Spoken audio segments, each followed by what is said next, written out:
It's a complete contrast for Manchester United as they face the repercussions of defeat to Tottenham in the Europa League final. We understand that Rúben Amorim will still be manager at the beginning of next season and continues to have the full support of the club.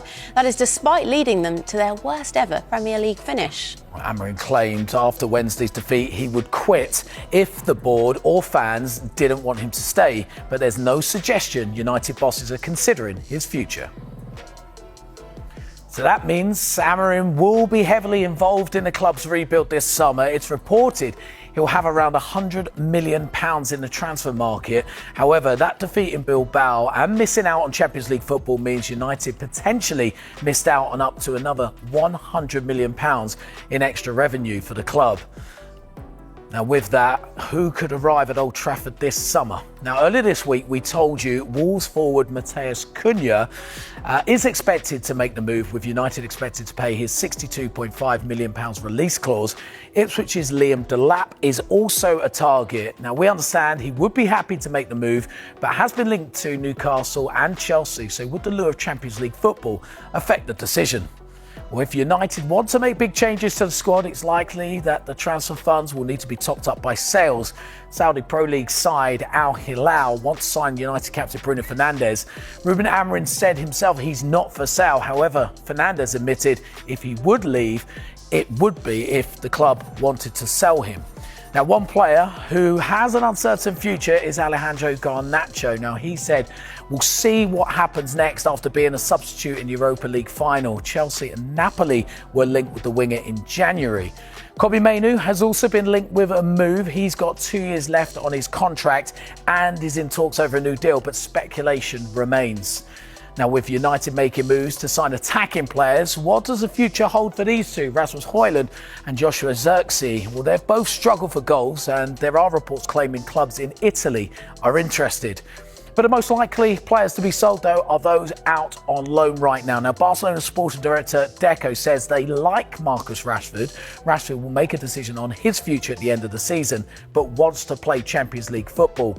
And what about these two? Come up here. Now, Chelsea have an obligation to sign Jadon Sancho, but could pay £5 million for him to return to Manchester United instead, while Antony has been in great form since joining Real Betis on loan. Christian Eriksen and Victor Lindelof, meanwhile, are expected to leave when their contracts expire next month. So a lot to consider for Sir Jim Ratcliffe as he oversees football operations at the club. And there was more bad news for United's finances yesterday. Now, the share price on the New York Stock Exchange dropped significantly on Thursday. The price dropped by 8.6% in the space of just 24 hours, making it one of yesterday's biggest fallers.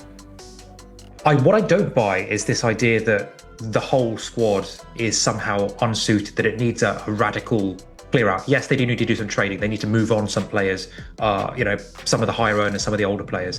But if you look at players who United have let go in the last couple of years, guys like Scott McTominay, who's now thriving at Napoli, Aaron Wan-Bissaka at West Ham, Antony, who's had such a good season at Betis, and Rashford, actually, at Aston Villa, the problem is not the players. The problem is the culture that they're steeped in. Something in that club is making them underperform, and that has to be cultural. And cultures take years to change. If we're being realistic about it, it's not like they're going to change the full starting 11. There's absolutely not the funds to do that for a start. I think there's quite a few players that either need to up their game or they need to be changed. They need some competition. Would Rasmus Højlund benefit from having someone like Liam Delap coming in and forcing him to fight for his place? I wouldn't expect there to be wholesale changes, but a lot of that will depend on how successful they are in managing to get players out. They've got this £100 million budget that they can spend, which should be able to get them